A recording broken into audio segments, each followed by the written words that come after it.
सबका तहे दिल से स्वागत भी करता हूं और आभारी भी हूं। क्या हमारा संविधान खतरे में है? हाँ। इसी नागपुर शहर से अखिल भारतीय अंधश्रद्धा निर्मूलन समिति की हमने शुरुआत की। मैं जब भी नागपुर के बाहर कोई लोग मुझे मिलते हैं तो मुझसे कहते हैं कि आप नागपुर से हो? अरे नागपुर तो आरएसएस का गढ़ है।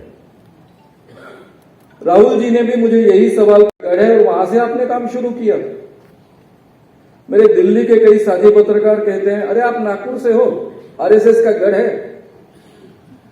मैं तब हमेशा उनको कहता हूं कि केवल आरएसएस का गढ़ नागपुर नहीं। दूसरी, नागपुर में एक बहुत ही समृद्ध परंपरा है। यहां वैचारिक स्तर से बातें होती है, चर्चाएं होती है, परिसंवाद होती है, लेकिन उनकी संख्या इतनी बढ़ रही है कि कल हम यहां बचेंगे नहीं, हमारा एक भी मंदिर टिकेगा नहीं। ऐसा कहकर वो कहती है कि हर हिंदू ने, जैसे पहले आशीर्वाद दिया जाता था अष्टपुत्रा, उस ढंग के बच्चे पैदा करने चाहिए। त्रिवेणी दास, मुसलमानों की घर वापसी करनी चाहिए क्योंकि इस देश के सभी मुसलमान पहले हिंदू थे। ये बहुत अच्छी बात की उन्होंने, लेकिन घर वापसी कहां करेंगे भाई? वापसी के लिए आपके यहां क्या है? ब्राह्मण और शूद्र, दो ही प्रकार। कहां डालोगे? कहां वापस लोगे? कौन से जाति में डालोगे? क्योंकि आज का जो भारत है, हिंदू राष्ट्र की जो कल्पना हो रही है, उसका कोई स्वतंत्र अस्तित्व हिंदुओं का नहीं है। हिंदू ये नई जात होती है जो कभी जाति नहीं। आचार्य दादा धर्माधिकारी हमेशा कहते थे जो कभी जाति नहीं, मरने के बाद भी जाति नहीं, वो जात। तो कौन सी जात में डालोगे? अब उसका सवाल ऐसा है कि यहां पर त्रिवेणी दास कहते हैं हमारी जो यानी हमारी जो संस्कृति है उसको उन्होंने सनातन संस्कृति कहा। हमारी जो सनातन संस्कृति है वो 2 अरब सालों से है। 2 अरब साल यानी 200 करोड़ वर्ष। अब 200 करोड़ वर्षों से ये अगर संस्कृति है और हमारा ज्ञान हमें कहता है, वो ज्ञान कहां से आता है मालूम है? डार्विन के उत्तराधिवाद सिद्धांत के आधार पर, जो आगे के संशोधन हुए उसके आधार पर आता है। और हमारा ज्ञान कहता है कि जो पहला मानव है, जिसको हम होमो सेपियंस कहते हैं, उसको केवल 2 लाख साल इस पृथ्वी पर हुए। और इस महाशय के सनातन संस्कृति को 200 करोड़ साल पहले ही हो चुके हैं। इसलिए डार्विन का उत्क्रांतिवाद का सिद्धांत क्यों नहीं सिखाना चाहिए, इसके बारे में आपको बहुत अच्छे ढंग से ध्यान में आएगा। डायनासोर के साथ खेलता होगा। स्वामी प्रबोधानंद, हर घर में शस्त्र होने चाहिए, खुद की रक्षा हम खुद करेंगे। हिंदू रहेगा तो गाय और मठ साधु संत रहेंगे। हिंदू रहेगा तो गाय रहेगी, साधु रहेंगे, मठ रहेंगे। यानी हिंदुओं ने क्यों रहना है? गाय को रखने के लिए, साधु संतों को जिंदा रखने के लिए, मठ को जिंदा करने के लिए, रखने के लिए। देशद्रोही गांधी ने देश बर्बाद किया। हरामी शब्द का स्पष्टीकरण उसने ऑलरेडी दिया था। गोडसे ने अच्छा किया, गांधी को मारा। और फिर बहुत देर तालियां बजी, बहुत तालियां बजी। यानी करीबन सबका समर्थन था, एक का छोड़ के। कोई जो आयोजक महाराज थे वो जरा गुस्सा हो गए और वहां से निकल गए। अभी ये जो हिंदू राष्ट्र की इनकी कल्पना है, उसके लिए मैं आपके सामने और एक बात रखूंगा। वो यानी अभी कुछ महापूर्व आपके यहां आकर गए हैं, उनका नाम है धीरेन्द्र कृष्ण महाराज। धीरेन्द्र कृष्ण महाराज कहते हैं सुभाष बाबू ने कहा था कि आप हमें खून दो, हम आपको आजादी देंगे। मैं कहता हूं आप मेरा साथ दो, हम आपको हिंदू राष्ट्र देंगे। ये हिंदू राष्ट्र कैसा देंगे? मैंने पहले ही बहुत जाहिर तरीके से कहा है कि ये आदमी कैसे ठगे, लोगों को कैसे ठगता है, लोगों के उपचार के नाम पर कैसे ठगता है, झूठे दावे करता है, उसको अपने आप सब पता चलता है, ये दावे करता है। उसके बारे में मैं नहीं बात करूंगा।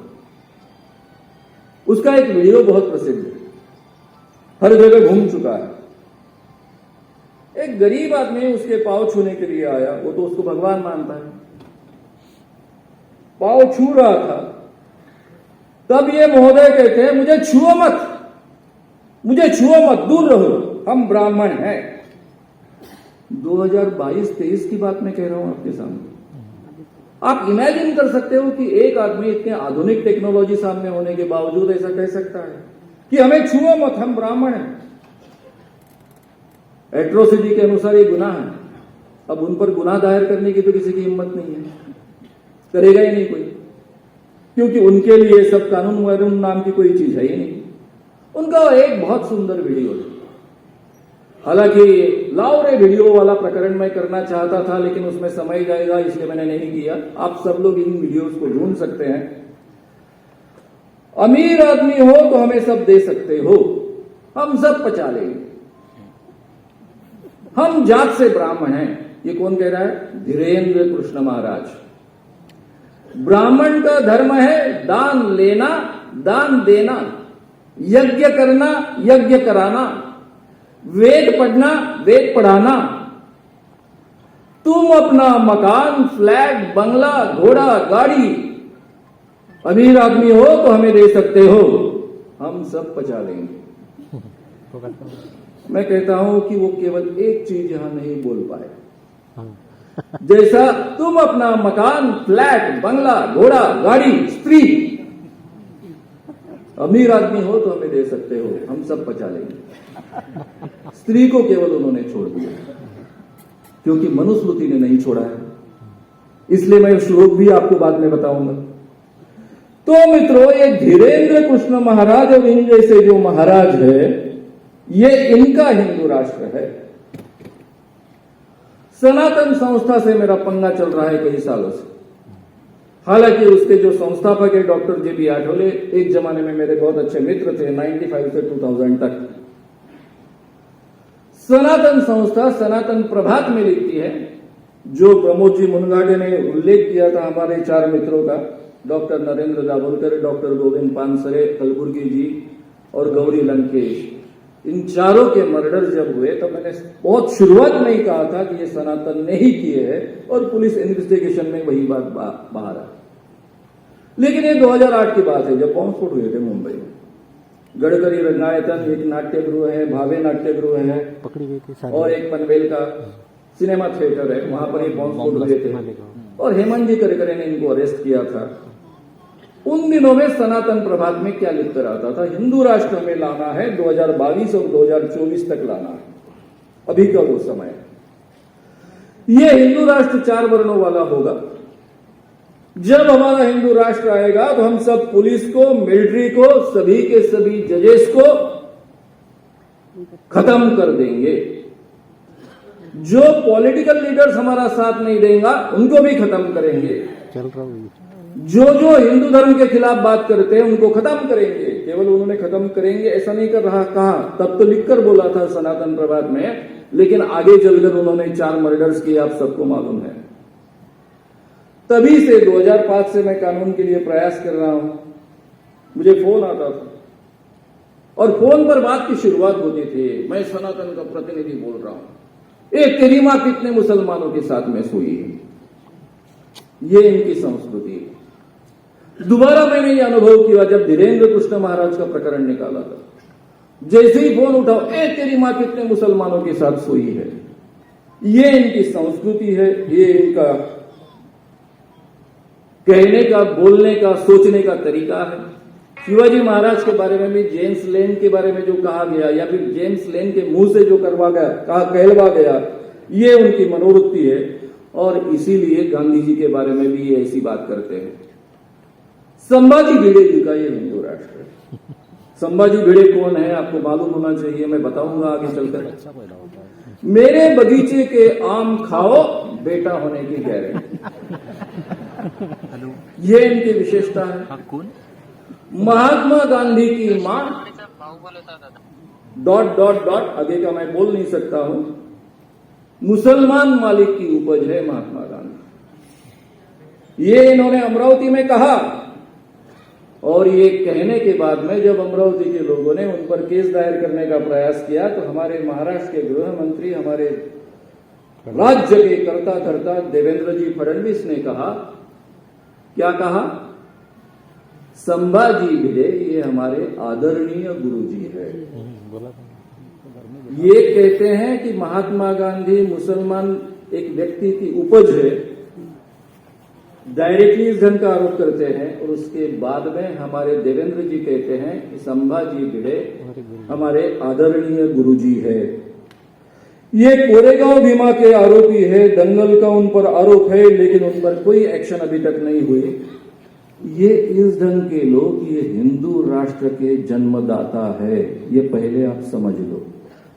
इस ढंग का हिंदू राष्ट्र ये लाना चाहते हैं और इसका जाहिर प्रतीक ऑलरेडी आपके सामने हुआ। हमारे नए संसद भवन का उद्घाटन हुआ सेंगोल के माध्यम से। आपने सबने टीवी पर वो बहुत बड़े पैमाने पर होने वाला प्रोग्राम देखा है। धर्मपुरम अधिनम के 21 संतों ने मंत्रोच्चारण के साथ में राजदंड सौंपा। ये जो राजदंड था वो चंगोल राजवंश का प्रतीक था और एक सम्राट से दूसरा सम्राट जब बनता था तब इसका हस्तांतरण करने के लिए इसका उपयोग होता था। 28 मई 2023 को हमारा नया संसद भवन इसका उद्घाटन हुआ और यहां पर ये राजवंशी सत्ता का हस्तांतरण होने वाला राजदंड के माध्यम से ये कार्यक्रम हुआ। महंत ब्राह्मण मंत्रोच्चारों के साथ में हमारे पंतप्रधान को सम्राट घोषित किया गया, क्योंकि सम्राट के लिए ही ये प्रोग्राम होता था। याद रखो, सम्राट बन गए वो, उनका जो रथ है वो 8,000 करोड़ का है, लेकिन उस वक्त वो रथ वहां पर नहीं था। हो सकता था तो संसद भवन में वो रथ से ही उतरते। कहा गया कि ये सेंगोल नेहरू जी को दिया गया था। नेहरू जी का हस्तांतरण जो हुआ अंग्रेजों से तब भी इसका उपयोग हुआ था। यानी जो कहानी आप तक पहुंचाई गई टीवी के माध्यम से और सभी प्रचार माध्यम से, वो कहानी ये थी कि ये माउंटबेटन ने ऐसा पूछा कि भाई ये जो हस्तांतरण हो रहा है 15 अगस्त 1947 को, तो इसका प्रोग्राम कैसा होगा, किस ढंग का प्रोग्राम होगा, ये राजगोपालचारी को पूछा गया। राजगोपालचारी जी ने फिर तय किया नेहरू जी से चर्चा कर और फिर चेन्नई के पास से ये सेंगोल वाले ब्राह्मण बुलाए गए। वो अपना राजदंड लेकर आए। वो राजदंड पहले माउंटबेटन को दिया गया, फिर माउंटबेटन ने उसको स्वीकारा और फिर ब्राह्मणों को कहा कि नेहरू जी को दो जाकर, और फिर नेहरू जी को देने के पहले उसका गोमूत्र से और गंगा जल से उसको फिर से पवित्र किया गया, क्योंकि माउंटबेटन ने उसको छुआ था। और फिर मंत्रोच्चारण के साथ में पंडित जवाहरलाल नेहरू जी को दिया गया और ये सेंगोल स्पेशल हवाई जहाज से लाया गया। ये सब बातें आप तक पहुंचाई गई है अधिकृत तरीके से गवर्नमेंट की ओर से। ये सब झूठ है। सच क्या है? सच ये है कि इस ढंग का कोई भी प्रोग्राम तय नहीं हुआ था। लॉर्ड माउंटबेटन के पास में ये सेंगोल पहुंचा था, इसकी कोई भी प्रूफ नहीं है, कोई भी आधार नहीं है, कहीं भी इसका उल्लेख नहीं है। ब्रिटिश लोग तो इसके बारे में बहुत ही चौकस रहते हैं। फिर ये जो लाया गया था वो रेलवे से आया था, क्योंकि हिंदू ने जो फोटो प्रसिद्ध की वो 11 अगस्त की है। 11 अगस्त 1947 की जब रेलवे पर ये सेंगोल लाया गया था, ब्राह्मणों के साथ आए थे, उसका फोटो प्रसिद्ध हुआ है, इसलिए ये भी बात झूठी है। अब नेहरू जी को वो दिया गया, नेहरू जी ने लिया। अब भाई जो भी चीजें दी जाती है, पंतप्रधान है, देश के पहले प्रधानमंत्री है, नेचुरली उनको दिया गया तो उन्होंने लिया और वो अपने म्यूजियम में रख दिया। अगले 75 सालों में वो म्यूजियम में था, क्योंकि वो लोकतांत्रिक प्रधानमंत्री थे, सही माने में देश के प्रधान सेवक थे। हमारे प्रधान सेवक आसमान से टपके हैं, इसलिए उन्होंने सेंगोल के द्वारा अपने आप को फिर से सम्राट कर घोषित किया और वो अभी राज्य हमारे संसद में वो रहने वाला है। कहने का मतलब ऐसा है मित्रों कि ये क्या करना चाहते हैं, ये बहुत अच्छे ढंग से हमें समझ लेना चाहिए। मुझे इस हिंदू राष्ट्र का बहुत डर लगता है। जो इतने सालों में हमने कमाया वो हम गमाएंगे, इसका मुझे डर लगता है। और आप सभी शूद्रों को डर लगना चाहिए। आप में से कोई भी शूद्र के अलावा कुछ नहीं, तो आप सब शूद्रों को भी इसका डर लगना चाहिए। स्वतंत्रता आंदोलन के समय, संविधान निर्माण करने के समय में जो हिंदू कोड बिल आया, उसको भी काफी इन लोगों का विरोध। केवल इन लोगों का वहां तक विरोध सम्मिलित नहीं था, तो पूरे स्वतंत्रता आंदोलन को विरोध। स्वतंत्रता आंदोलन को दो प्रकार के लोगों का विरोध था। एक प्रकार इन लोगों का था जिनको लगता था कि इस ढंग के आंदोलन के द्वारा अगर स्वतंत्रता प्राप्त हुई तो हमारे मनुस्मृति का राज नहीं आ पाएगा। इन लोगों ने कभी भी स्वतंत्रता आंदोलन में ये लोग शरीक नहीं हुए। और दूसरा एक वर्ग ऐसा था, जैसे फुले जी का था, डॉक्टर बाबा साहब आंबेडकर जी का था, अगरकर जी का था। उनको लगता था कि इस देश में अगर स्वतंत्रता आंदोलन में हम शरीक हो गए, इस देश में अंग्रेज जाएंगे और ब्राह्मणों का राज आएगा, और हमें ब्राह्मणों का राज फिर से नहीं चाहिए, इसलिए वो इसमें शरीक नहीं होते थे। वे कहते थे कि पहले सामाजिक सुधार होने चाहिए, सबको समान अधिकार मिलना चाहिए, और अंग्रेजों के राज में ये संभव है, ये पॉसिबल है। तो ये दो प्रकार का हमारे यहां था। संभाजी भिड़े कहते हैं, संत ज्ञानेश्वर संत तुकाराम से भी मनु महान थे। मनु महाराज की ये रचना जो है, जिसे भृगु संहिता कहा जाता है, मनुस्मृति कहा जाता है, ये 300 से लेकर 200 BC के समय की है, यानी 2300 से 2200 साल पहले की है। ये जो भी आधार होते हैं उसके आधार पर कहा जाता है। राजीव लोचन नाम के पंजाब के यूनिवर्सिटी के इतिहास के प्रोफेसर, वो कहते हैं कि जब ब्रिटिश का शासन शुरू हुआ भारत में, तब उनके सामने सवाल था कि मुस्लिमों का शरिया है तो हिंदुओं का कौन सा कानून का ग्रंथ है। तो उनको कहा गया कि मनुस्मृति ये ग्रंथ है, और मनुस्मृति के आधार पर उन्होंने कानून बनाना शुरू किया। और काशी के ब्राह्मणों ने इसका केवल समर्थन नहीं किया, तो उन्होंने अंग्रेजों को कहा कि ये हिंदुओं का सूत्र ग्रंथ है, ऐसी इसकी प्रसिद्धि करो। फिर आपको पता है कि डॉक्टर बाबा साहब आंबेडकर ने 25 दिसंबर 1927 को महाड़ में इसका दहन किया। उन्होंने कहा ये ब्राह्मणवाद की मूल संहिता है। हिंदू धर्म, सनातन धर्म, ब्राह्मणवाद, इनको अलग अलग करना बड़ा मुश्किल है। आगे उन्होंने कहा कि जातिवाद का आधार मनुस्मृति है। मनुस्मृति में जातिवाद के श्लोक बहुत कम है, लेकिन सही माने में मनुस्मृति में जो फैक्ट है वो बहुत समझने लायक है कि जो 4 वर्णों का वर्णन किया है, और आगे चलकर मैं कुछ श्लोक आपको बताने वाला हूं, तो वहीं से सही माने में जाति व्यवस्था की और उच्च नीच भेद की और छुआछूत की नींव रखी गई है, ऐसा डॉक्टर बाबा साहब आंबेडकर कहते हैं। वे कहते हैं कि जाति व्यवस्था कई मंजिल की इमारत है, जिसमें कोई सीढ़ियां नहीं इस मंजिल से उस मंजिल तक जाने के लिए। हालांकि मित्रों, हिंदू धर्म मेरा पहले से बहुत प्रेम का विषय रहा है। मेरे काफी प्रोग्रेसिव मित्र मुझे कहते थे, अरे तू इतना हिंदू करता है, तू जब तक मनुस्मृति नहीं पढ़ेगा तब तक तुझे पता नहीं चलेगा। मैंने मनुस्मृति पढ़ी है, और मैं आप सबको कहता हूं, जो अपने आप को हिंदू समझता है, उस हर व्यक्ति ने मनुस्मृति पढ़नी ही चाहिए। अगर हम मनुस्मृति को समझेंगे नहीं, पढ़ेंगे नहीं, तो ये 2000 सालों की गुलामी कैसे निर्माण की गई, इसका षड्यंत्र क्या था, ये अभी कभी भी हमें पता नहीं चलेगा। इसलिए हर हिंदू ने मनुस्मृति पढ़नी चाहिए। मैं आपको भी आग्रह करूंगा कि आप भी पढ़िए। कुछ लोग हमेशा कहते हैं कि 2800 सालों से हम गुलाम थे, यानी जब यहां मुस्लिमों का राज आया तब से हम गुलाम थे। वो ब्रिटिशों के 150 साल छोड़ देते हैं, क्योंकि ब्रिटिश के जमाने में वो गुलाम थे ऐसा उनको नहीं लगता है, क्योंकि ब्रिटिश के खिलाफ स्वतंत्रता आंदोलन में सहभागी नहीं थे, इसलिए शायद उनको नहीं लगता है। मित्रों, लेकिन हम मत भूलो, मैं कहता हूं आप सभी से कि हम 2000 सालों से गुलाम थे, केवल 800 सालों से नहीं। कंगना राणावत कहती है कि उसे 2014 में स्वतंत्रता मिली। मेरे बहुत ही अच्छे मित्र विक्रम गोखले, उन्होंने भी यही बात दोहराई। बहुत अच्छे आर्टिस्ट है, बहुत अच्छे एक्टर है, मेरे मित्र रहे हैं। वे भी कहे कि 2014 में हमें सही माने में आजादी मिली।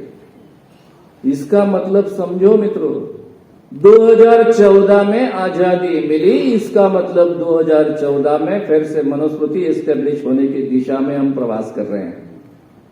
ये इसका सही मतलब है, ये हमको समझना चाहिए। मैं हमेशा कहता हूं कि आपको शायद कोई पदचाप सुनाई दे रही है, नहीं दे रहा है, कोई आहट सुनाई दे रही है। संसद भवन के संगोल के बारे में मैंने आपको कहा, चक्रवर्ती सम्राट घोषित किया गया, वहां का वातावरण कैसा था?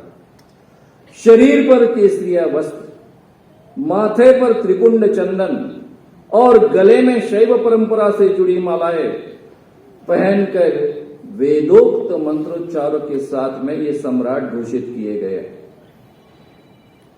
डार्विन का उत्क्रांतिवाद का सिद्धांत एनसीईआरटी के 9वीं और 10वीं के विज्ञान पाठ्यक्रम से निकाला गया। ये सब करने की आवश्यकता क्यों पड़ रही है? इसलिए मनुस्मृति के कुछ श्लोक मैं आपके सामने केवल जानकारी के लिए रखना चाहता हूं।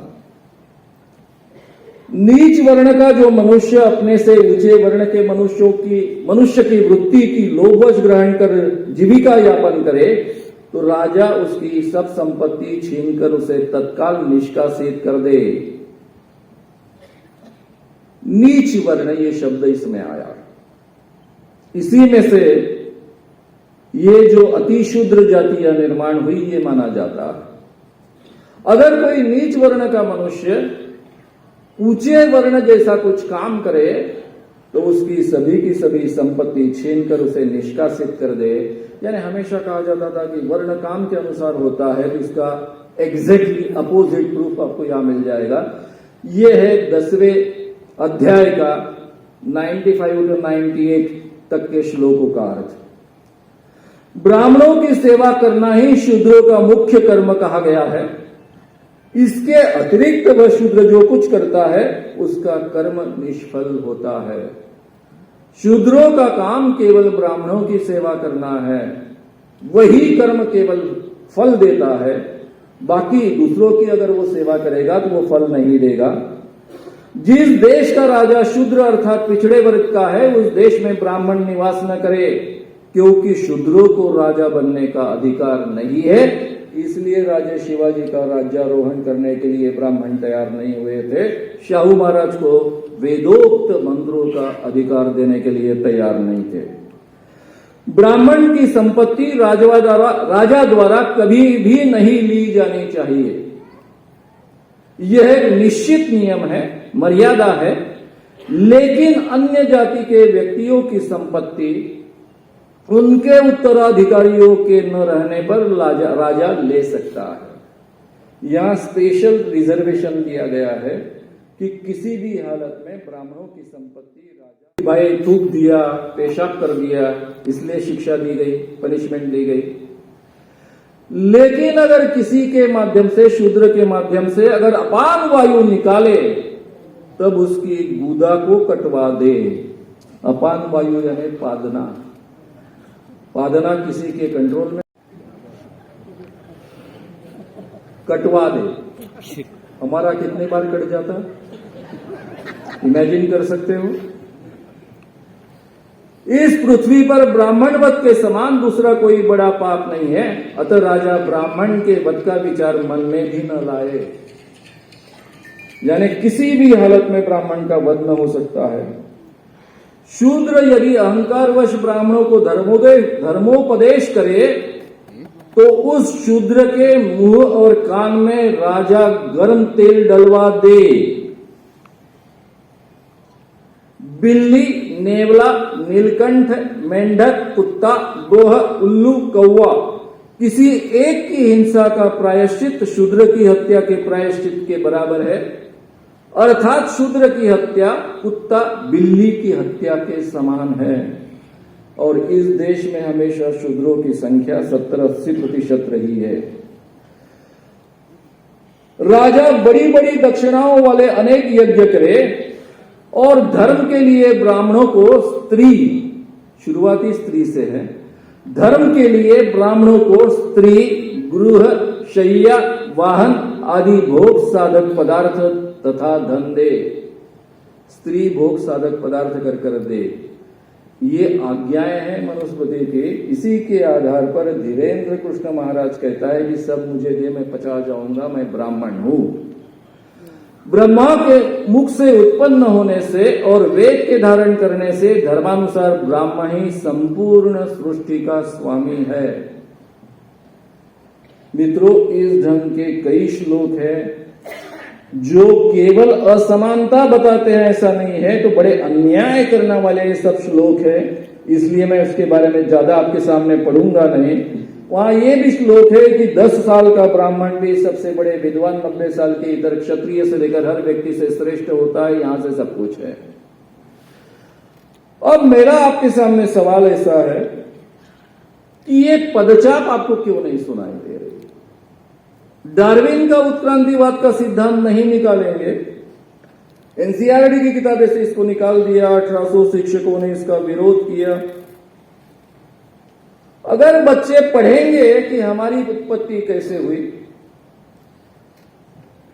हम कैसे उत्क्रांति की प्रक्रिया से, इवोल्यूशन के तरीके से पैदा हुए, तो भाई ब्रह्मा के मुख से ब्राह्मण पैदा हुए और पैरों से शूद्र पैदा हुए, ये बच्चे कैसा विश्वास रखेंगे? इसलिए डार्विन का उत्क्रांतिवाद का सिद्धांत पढ़ाया नहीं जा सकता। ये आज की शुरुआत नहीं है। जब मुरली मनोहर जोशी 2002 में अभ्यासक्रम लेकर आते हैं ज्योतिष का, नागपुर विद्यापीठ ने निर्णय लिया था कि ये ज्योतिष का अभ्यासक्रम शुरू करे। अखिल भारतीय अंधश्रद्धा निर्मूलन समिति ने पूरे विदर्भ में, तब विदर्भ में यानी अमरावती विद्यापीठ होने का था, पूरे विदर्भ में हमने कार्यक्रम लिए थे और ये ज्योतिष का अभ्यासक्रम पूरी तरह से रुकवा दिया था। क्यों? क्योंकि ज्योतिष पर विश्वास यानी नसीब पर विश्वास, नसीब पर विश्वास होगा तो ही आप मानेंगे कि शूद्र जाति में मैं पैदा हुआ हूं, मेरा कर्तव्य मैंने करना चाहिए, तो अगले जन्म में शायद मैं ब्राह्मण बनूंगा। संविधान खत्म किए बगैर कैसे हिंदू राष्ट्र आ सकता है? हिंदू राष्ट्र में समता के लिए कोई जगह नहीं, स्वतंत्रता के लिए कोई जगह नहीं, बंधुता के लिए कोई जगह नहीं। इसीलिए तो मुसलमानों के बारे में इतना द्वेष फैलाकर उनका और बाकी सभी धर्मों का यहां जीना हराम करना ये पहला काम रहा। जो कि सनातन धर्म की सहिष्णुता ये सबसे बड़ी खासियत रही है। इसे विवेकानंद कहते हैं, महात्मा गांधी कहते हैं। लेकिन इन लोगों ने पूरे देश में एक विद्वेष का वातावरण निर्माण किया, सांप्रदायिक वातावरण निर्माण किया, और ये हिंदू राष्ट्र लाने वाले हैं, इस भूलो मत। स्वामीनाथन आयोग उत्पादन मूल्य के अनुसार और प्लस 50% एडिशनल हम भाव देंगे किसानों को, ये बोलकर 2014 में जीता इलेक्शन मोदी जी ने। लेकिन ऐसे कानून लाने का षड्यंत्र रचा कि वे पूरी तरह से गुलाम बन जाए। वो कानून सस्पेंड किए गए हैं, अभी तक रोके नहीं हैं। पूरे के पूरे लेबर कानून खत्म किए गए हैं। अब मित्रों, इस ढंग की जो कार्यकलाप और गतिविधियां हमारे देश में चल रही हैं, सरकारी नौकरियां पूरी तरह से खत्म की गई। अवसर की समानता कैसी मिलेगी? मैं जब आज की प्राइवेट स्कूलों की फीस देखता हूं तो अपने आप को पूछता हूं कि क्या मैं पढ़ पाता कभी? अगर पढ़ ही नहीं पाता तो आगे कैसे बढ़ पाता? ये ज्ञान कैसे ग्रहण कर पाता? हमारे भारत जैसे देश में जिस ढंग का संविधान हमने निर्माण किया है, उसमें शिक्षा का अधिकार बाद में हमने ग्रहण किया, लेकिन ये अद्यभुत था। हर व्यक्ति को, चाहे वो गरीब हो चाहे अमीर हो, उसको शिक्षा देना ये सरकार का कर्तव्य है, उसको नौकरी देना ये सरकार का कर्तव्य है। इसी कारण इसमें कुछ बदलाव हुए अच्छे। कई इंसान खड़े हुए जिनको इंसान नहीं माना गया था, वे इंसान कर खड़ा हो पाए। सरकारी नौकरियां पूरी तरह से खत्म कर दी गई। मैं डेलिबरेटली नंबर्स वगैरह आपके सामने नहीं रख रहा हूं ताकि आप ज्यादा बोर ना हो। ईडी और सीबीआई का इतना दुरुपयोग यहां किया गया कि जिसे हम राजकीय स्वतंत्रता कहते हैं, वो कौन सी बची है? ईडी मैं पहले मानता था, जो पेपर में न्यूज आ रही थी उसके आधार पर, कि 50,000 रुपए की अगर कोई गड़बड़ी ईडी के अधिकारियों को महसूस हुई तो लोगों को जेल में डाल सकते हैं। जब मैंने बहुत ही अंदर जाकर पढ़ा तब मेरे ध्यान में आया कि कोई ऐसी शर्त नहीं है। केवल ईडी के अधिकारी को लगे कि सामने के व्यक्ति ने कोई तो भी घपला किया है, कुछ तो भी गड़बड़ी है, तो सीधा आपको जेल में डाल सकता है। उसको अतिरिक्त अधिकार दिए गए हैं। 2014 से 2022 में सीबीआई ने 124 पॉलिटिकल लीडर्स के बारे में एक्शन ली। उसमें से 118 ये विरोधी पक्ष के लोग हैं, विरोधी पार्टी के लोग हैं, और ईडी ने 131 लोगों पर एक्शन ली। उसमें से 115 अपोजिट पार्टी के हैं। 95% लोग अपोजिट पार्टी के लोगों को अंदर डाला। संजय राउत, अनिल देशमुख, 13 महीने अनिल देशमुख जी जेल में रहे, संजय राउत रहे। मैंने अनिल देशमुख जी का 9 सितंबर को जो हमारा प्रोग्राम था उसमें जाहिर उनका अभिनंदन किया था कि आप झुके नहीं, 13 महीने जेल में रहे, जमानत मिलने के बाद बाहर आए लेकिन झुके नहीं। तब मुझे सच्चाई बहुत ज्यादा अच्छे ढंग से मालूम नहीं थी, बाद में मुझे पता चली। इसलिए मैं आज और उनका जाहिर अभिनंदन करना चाहूंगा। जेल क्या होता है मुझे बहुत अच्छे ढंग से मालूम। मैं इमरजेंसी में 10 महीने जेल में था, इंदिरा गांधी के खिलाफ पोस्टर्स लगाए, इसलिए कितना मुश्किल होता है बहुत अच्छे ढंग से जानता हूं। लेकिन मुझे लगा था कि केवल उन पर झूठा आरोप लगाकर उनको जेल में भेजा गया है, ऐसा नहीं था। उनको कहा गया था कि आपको जेल में जाने की आवश्यकता नहीं पड़ेगी, केवल एक एफिडेविट आपको लिखकर देना है। जैसे मुंबई के पुलिस कमिश्नर ने एफिडेविट लिखकर दिया कि हमारे गृह मंत्री अनिल देशमुख जी हर माह 100 करोड़ रुपए इकट्ठा करने का आदेश हमको दिया था, और उसके आधार पर अनिल देशमुख जी को अंदर करने का प्रयास शुरू हुआ। उसके पहले उनको चॉइस दिया गया। क्या चॉइस था? तो आप एफिडेविट दीजिए कि आपको उद्धव ठाकरे जी ने मातोश्री पर बुलाया था और वहां आपको यह आदेश दिया गया कि हर महीने 100 करोड़ रुपए आप जमा कर मुझे दीजिए। दूसरा, उनका बेटा जो है उसने दिशा सेरियन का मर्डर किया, ये पुलिस इन्वेस्टिगेशन में पता चला। तीसरा, उनका और एक मंत्री परब, अनिल परब, उनका जो होटल वगैरह है वो सब पुलिस इन्वेस्टिगेशन में पता चला कि वो सब इस ढंग का है। और चौथा था, अजीत दादा ने करप्शन किया, इसका भी एफिडेविट में लिख कर दो। ये अगर 4 चीजें आप लिख कर देंगे एफिडेविट में तो आपको कुछ नहीं होगा, आप गृह मंत्री कायम रहेंगे। लेकिन अनिल देशमुख जी ने नहीं माना। फिर फोन आया। फोन कैसा आता था? डायरेक्ट फोन नहीं आता था, आदमी आता था। आदमी बोलता था साहब आपसे बात कर रहे हैं। फिर देशमुख जी उस फोन पर बात करते थे, यानी कोई भी प्रूफ ना बचे इसलिए। फिर उनको कहा गया कि ठीक है अजीत को छोड़ दीजिए, लेकिन बाकी 3 चीजों का एफिडेविट लिख कर दीजिए। इस इंसान ने एफिडेविट झूठा नहीं लिख कर दिया, इसलिए जेल में डाला गया। ये हमारे देश का, महाराष्ट्र का शासन है, ये वास्तविकता है। संजय राउत के बारे में आप सबको पता है, कोर्ट ने क्या कहा कि इसका कोई प्रूफ नहीं है। नवाब मलिक, क्योंकि उन्होंने इनका एक्सटॉर्शन बंद कर दिया था, जो वानखेड़े के माध्यम से हो रहा था, समीर वानखेड़े के माध्यम से। शाहरुख का बेटा आर्यन, इसको ड्रग्स के खातिर पकड़ा गया, बड़ी रकम मांगी गई, 30 लाख रुपए मिले भी। उसके खिलाफ नवाब मलिक खड़े हो गए, प्रेस कॉन्फ्रेंस लेकर जाहिर आरोप करने लगे, और फिर नवाब मलिक को अंदर भेजा गया। कारण क्या? हसीना पारकर, ये दाऊद इब्राहिम की बहन, उसका एक साथी सलीम पटेल, इनका जो ऑफिस था उस ऑफिस के बाजू में उसकी एक छोटी सी पड़ी हुई जगह थी, दुकान था पहले, वहां कुछ था नहीं अभी। इनको अपना ऑफिस बढ़ाना था, इसलिए वो जगह उन्होंने बिकत ली। 22 साल पहले की ये बात। और आज उनको जेल में रखा गया। आप हमारे साथ आइए, नहीं तो जेल में जाइए। ये हमारे संविधान का उपयोग करना शुरू है आज। मनीष सिसोदिया, संजय सिंह अंदर है, हेमंत बिश्व शर्मा, उन्होंने बड़ा गबन किया, आरोप हुआ, फिर वो बीजेपी में शामिल हुए। इनका वॉशिंग मशीन ऐसा है, जो भी जाता है पवित्र होकर बाहर आता है, उनको एकदम मुख्यमंत्री बना दिया और पूरे 7 सिस्टर्स के वो प्रमुख है आज।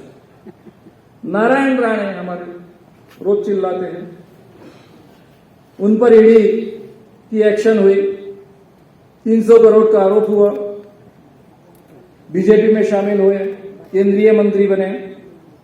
शुभेंदु अधिकारी कितने, मेरा एक मित्र है जो मंत्री था और गुवाहाटी से वापस आया, उसको किसी के साथ बात करनी थी।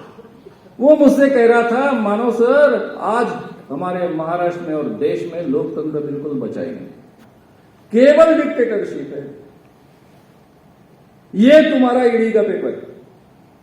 मैंने बोला 5-6 लोगों के बारे में था ना, 5-6 नहीं, पूरे 40 के 40। ये ईडी का पेपर है, अंदर जाना है, मंत्री पद मिलेगा, नहीं तो 50 क्या खोके मिलेंगे। मैं हॉर्सेस माउथ से कह रहा हूं, उनके द्वारा मैंने सुना। वो बोले मुझे ऐसा लगता था कि ये ईडी बीडी कहते हैं, सही में होता है क्या? मेरे गांव का एक बीजेपी वाला मुझसे बोल रहा था, किसी को ईडी में डालना है तो मुझे बोलो। गांव का बहुत बड़ा नेता नहीं था। मैंने बोला जरा टेस्ट करनी है, इसलिए गांव के नगर सेवक से मेरा जरा पंगा था तो उसका नाम बता दिया, पर सही में 8 दिन के अंदर वो अंदर था। ये मुझे कौन कह रहा है? पुराने मंत्रिमंडल के एक मंत्री जो गुवाहाटी गए थे। ये हमारी आज की स्थिति है। भावना गवई, अर्जुन खोटकर कितनी लंबी है मैं बताऊंगा नहीं आपको। मित्रों, हमारा लोकतंत्र पूरी तरह से खतरे में है। मीडिया की हालत क्या है? पूरा गोदी मीडिया बन चुका है। सीधे पत्रकारों को नौकरी से हटाया जाता है अगर आप चमचेगिरी नहीं करेंगे तो, थोड़ा सा भी पत्रकारिता का सही धर्म निभाएंगे तो। शरद पाटिल मेरे अध्यापक रहे हैं, हमारे हेड ऑफ द डिपार्टमेंट रहे हैं जर्नलिज्म के। उन्होंने हमको सिखाया कि पत्रकारों का कर्तव्य होता है सरकार की आलोचना करना। सरकार अगर गलत काम करता है तो उसके बारे में लिखना, जो भी सच्चाई है वो लिखना। उसी ढंग से हम पत्रकारिता इतने सालों तक करते आए हैं। यही मुझे माधो वैद्य ने सिखाया, यही मुझे दीपा घुमरे ने सिखाया। मेरे खिलाफ कभी भी कंप्लेंट जाती थी तो वो बोलते थे शाम कभी झूठा लिखता नहीं है, प्रूफ लेकर आओ तो मैं आपका छापूंगा, नहीं तो बिल्कुल नहीं छापूंगा। अब मित्रों, आज अगर आप सच्चाई लिखते हो तो आप अगर सच्चे बोलते हो तो आपका निखिल बागड़े होता है, रवीश कुमार होता है, अभिसार शर्मा होता है, आपको नौकरी से निकाल दिया जाता है। कई पत्रकारों को जेल में ठूसा है। 12-13 पत्रकारों पर यूपीए के चार्जेस है, 7 तो अभी भी जेल में है। न्याय व्यवस्था की क्या हाल है? जस्टिस के क्या हाल है?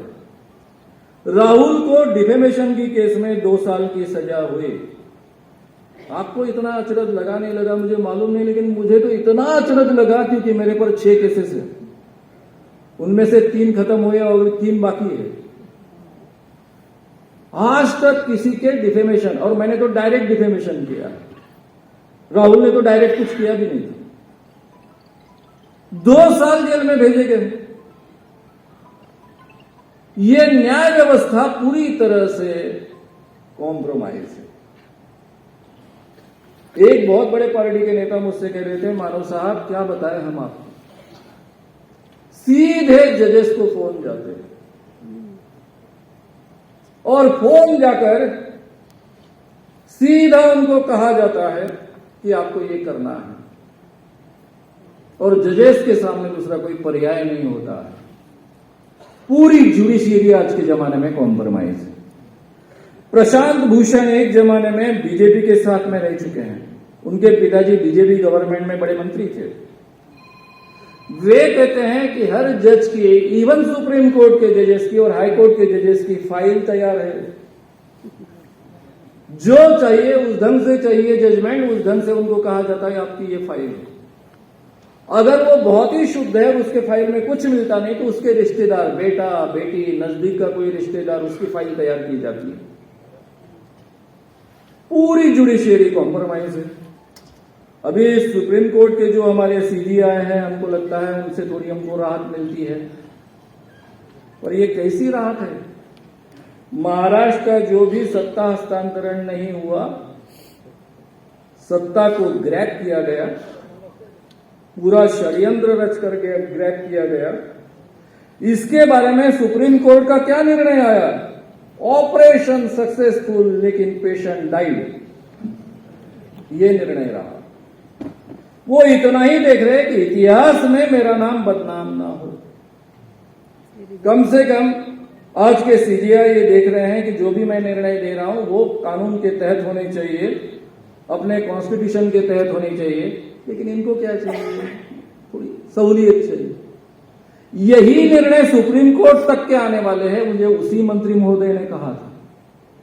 यानी पहला मैंने कहा तब क्योंकि अपने मुंबई हाई कोर्ट ने जो समय बढ़ा दिया था, वो समय बढ़ा दिया था पहली बार किस लिए? जब नरहरी झिरवल ने 7 दिन की नोटिस दी तो नोटिस का समय बढ़ाया। उसके पहले उन्होंने कहा था कि क्या निर्णय आने वाला है, सुप्रीम कोर्ट में क्या निर्णय आने वाला है। जब तक चुनाव नहीं आते तब तक हमारी सरकार चलने वाली है, ये तब उसने कहा था शुरुआत में, और उसी ढंग से हो रहा है।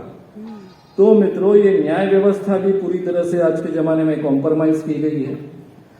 इलेक्शन कमीशन के बारे में आप क्या कहेंगे और मैं क्या कहूंगा आपसे? सेशन का जमाना तो रहा नहीं, यहां तक तो ठीक है, लेकिन कितना आज्ञाधारक हमारा इलेक्शन कमीशन है सम्राट जी का। उनकी हर आज्ञा अमल में लाई जाती है। महाराष्ट्र में शिवसेना के बारे में जो भी जजमेंट आया, उसके बाद में कोई अलग से बात करने की आवश्यकता नहीं है।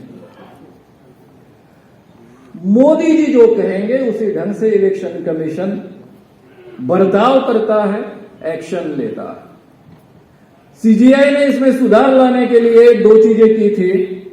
उन्होंने ऐसी कमेटी होनी चाहिए इलेक्शन के जो कमिश्नर होते हैं उनका चुनाव होने के लिए, मुख्य न्यायाधीश का और बाकी उनके 2 साथियों का चुनाव होने के लिए, कि एक विरोधी पक्ष का नेता, प्रधानमंत्री और चीफ जस्टिस, ये तीनों मिलकर निर्णय ले। तो ऑर्डिनेंस निकालकर ये निर्णय बदला गया, वहां से चीफ जस्टिस को निकाला गया, विरोधी पक्ष का नेता और प्रधानमंत्री जो भी डेप्यूट करे उस मंत्री को, शायद कानून मंत्री को डेप्यूट करे तो कानून मंत्री, यानी 2 मंत्री उनके हुए। इलेक्शन कमीशन का जो भी आयुक्त होगा वो खुद वो चुनेंगे। विधायिका लोकतंत्र के 4 स्तंभ है। मैं बराबर अभी 15 मिनट में खत्म करने वाला हूं, इसलिए आप अपना धीरज मत खोइए। मैं बराबर वक्त पर खत्म करने वाला हूं। संविधान के 4 मूल्य है। विधायिका की आज की स्थिति क्या है? आप किसी को भी चुन के दो जी, कोई प्रॉब्लम नहीं। हम इधर ईडी का डर बताएंगे और साथ में खोके रखेंगे और सत्ता में परिवर्तन कर लेंगे। कर्नाटक, मध्य प्रदेश, महाराष्ट्र, 3 उदाहरण आपके सामने हैं। तो विधायिका के हक क्या बचे हैं? कार्यपालिका, हमारी कार्यपालिका, उसके कुछ नियम होते हैं, नियम के अनुसार उनको काम करना होता है। एग्जीक्यूटिव में नियम नाम की कोई चीज बची नहीं है। सम्राट जी जो कहते हैं वो नियम बाह्य काम किए जाते हैं। ईडी, सीबीआई से लेकर हर जगह यही होता है। न्यायपालिका हर जगह कॉम्प्रोमाइज हो रही है, मैंने आपके सामने रखा है। मीडिया तो पूरी तरह से गोदी मीडिया बन गया है। अभी संविधान के 4 मूल्य है जिसके आधार पर हमारा पूरा संविधान खड़ा हुआ, जिसकी शुरुआत लीलाताई जी ने की थी और मैंने भी आपके सामने की। इक्वालिटी के बारे में स्थिति क्या है? इकोनॉमिक इक्वालिटी के ओर हमने अग्रसर होना चाहिए था। गए 10 सालों में, 9 सालों में हमारी स्थिति क्या बन गई है? टोटल हमारे देश की आय है उसमें से 1% लोगों के हिस्से में 22% आय आती है। केवल 1% जो लोग हैं इस देश के, उनके हिस्से में 22% आय आती है। जो 10% ऊपरी हिस्सा है उनके पास 57% आय आती है, और जो नीचे का 50% तबका है उनके हिस्से में 13% आय आती है। मनमोहन सिंह के समय के 10 वर्ष के काल में, जबकि 2008 को पूरे देश में जागतिक मंदी आई थी, उसके बावजूद 29% लोगों को दरिद्र सीमा रेखा से उन्होंने बाहर निकाला था। वे सब लोग फिर से दरिद्र सीमा रेखा के अंदर आकर पहुंचे हैं, उससे भी ज्यादा आकर पहुंचे हैं। इकोनॉमिक इक्वेलिटी के बारे में यह स्थिति है। सोशल इक्वेलिटी के बारे में तो रिजर्वेशन खत्म करने की तरफ हम बढ़ रहे हैं, और रिजर्वेशन देंगे तो भी सोशल इक्वेलिटी के लिए कुछ भी नहीं होगा, ऐसी हम व्यवस्था करेंगे, क्योंकि सरकारी नौकरियां ही नहीं बचेगी। सरकारी नौकरियां नहीं, सरकारी भर्तियां नहीं, तो रिजर्वेशन का उपयोग क्या है, क्योंकि प्राइवेट में तो रिजर्वेशन लागू नहीं होते हैं। पॉलिटिकल इक्वेलिटी के बारे में तो मैंने पहले ही कहा है कि सीधा ईडी का डर, जेल में जाओ, आप कहीं कैसे भी चुन के आओ। लिबर्टी बोलने को लोग डरते हैं, क्या हम पर एक्शन होगी और कब अंदर डाला जाएगा, इसीलिए निर्भय बनो आंदोलन करना पड़ता है। फ्रैटर्निटी इस देश में मैं हमेशा सोचता हूं, क्योंकि अपना जन्म हमारे हाथ में नहीं होता है। लीलाबाई के हाथ में नहीं था कि वो किस घर में पैदा हो, मेरे हाथ में नहीं है मैं किस घर में पैदा हूं। शायद मैं सोचता हूं कि अगर मैं गलती से या फिर एक्सीडेंट से मुस्लिम घर में पैदा होता तो मुझे क्या महसूस होता इस देश में आज। मेरे पास चॉइस था ना पाकिस्तान जाने का, लेकिन नहीं गया ना, मैं रहा ना यहां, इस देश को चुना ना। मुझे तब के नेताओं ने आश्वासन दिया था ना कि ये देश आपका है, ये सेक्युलर देश है, सबका देश है। क्या महसूस करता मैं अगर क्रिश्चियन होता तो क्या महसूस करता। तो इस देश में फ्रैटर्निटी की हाल क्या है आपको कहने की आवश्यकता नहीं है। मणिपुर में क्या होता है हम सब जानते हैं। केवल हमारा एजेंडा सिद्ध करने के लिए हम मणिपुर जलने देते हैं। जस्टिस के बारे में बताया मैंने, चारों मूल्यों के बारे में, ये चारों मूल्य आज कॉम्प्रोमाइज हो चुके हैं। मित्रों, मोदी शासन की कमियां मैं आपके सामने बहुत गिना सकता हूं, लेकिन एक विषय का ये व्याख्यान नहीं है, इसलिए मैं इतना ही कहूंगा कि आपने, अगर मेरे दो साथी है विश्वंभर चौधरी और असीम सरोदे, इनका व्याख्यान अगर आपने सुना होगा, नहीं सुना तो यूट्यूब पर उपलब्ध है, वे सब बातें मैंने आपके सामने कही है, ऐसा मानकर आगे चलेंगे। मोदी शासन में इतनी गलतियां हैं, मुझे जो 2 गलतियां बहुत ही तीव्रता से महसूस हुई वो आपके सामने मैं रखकर आगे चलूंगा। मैं अर्थशास्त्र का विद्यार्थी, अर्थशास्त्र मेरा बहुत प्रिय विषय रहा है। मैं हमेशा उस विषय पर लिखते भी आया हूं, बोलते भी आया हूं। 2016 में जब मोदी जी ने यह निर्णय लिया 500 के और 1000 के नोट बंद करने का, तो उसका मैंने पहले स्वागत किया था। मैं मानकर चला था कि जब इन्होंने ये निर्णय लिया है तो आगे की पूरी तैयारी उन्होंने कर रखी होगी, क्योंकि मनमोहन सिंह के समय में भी 1000 के नोट बंद हुए थे, कुछ एक विशिष्ट प्रिंट के नोट बंद हुए थे, और वो मैंने एक्सचेंज किए थे। 2 नोट अभी भी मेरे पास बाकी है, क्योंकि मेरे पास जो फीस आती थी वो कैश में हमेशा आती थी, और 1000 रुपए के ऊपर फी होने के कारण 1000 के ही नोट लोग देते थे। मुंबई में तो 1000 के ही नोट देते थे। तो मुझे लगा इसी ढंग से अब होगा। तब मुझे ऐसा लगता था कि हमारे देश का जो व्यवहार होता है वो 85% तो कैश में होता है, ये मैं जानता था।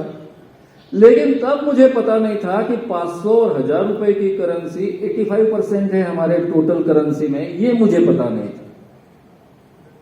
और मित्रों, हमारे मोदी जी ने दोपहर को 5:30 बजे रिजर्व बैंक ऑफ इंडिया के अधिकारियों की बैठक ली, उनके सामने ये प्रस्ताव रखा। तब उन्होंने कहा कि इससे कुछ होने वाला नहीं, इससे काफी दिक्कतें पैदा होगी। इसके बावजूद उन्होंने 8 बजे ये निर्णय डिक्लेयर किया। मोबाइल निकाल लिए गए, अरुण जेटली अर्थमंत्री थे, उनका भी मोबाइल निकाल लिया गया। और फिर हमारे प्रधानमंत्री जी ने, सॉरी सम्राट जी ने जाहिर किया कि आज रात को 12 बजे से 500 रुपए और 1000 रुपए के नोट बंद। और दूसरे दिन से जो मैंने अवस्था देखी तो मैं सोच रहा था कि ऐसा कोई आदमी हो सकता है जिसको ये भी पता नहीं है कि इतनी बड़ी करेंसी अगर हम एक समय में बंद कर देंगे तो इसकी पूर्व तैयारी करनी होती है।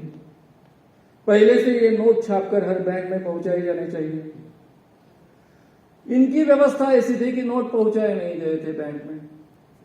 इतना ही नहीं तो नोट का साइज अलग था। साइज अलग होने के कारण एटीएम में वो काम में नहीं कर सकते थे और 500 और 1000 के तो बंद कर दिए थे। मैं एक देहात में रहता हूं, यवतमाल जिले में मिटनापुर नाव के गांव में। 500 रुपए का नोट अगर वहां के एक व्यक्ति को बदलाना है तो उसको कहाँ जाना पड़ता है? बाबुलगांव के बैंक में।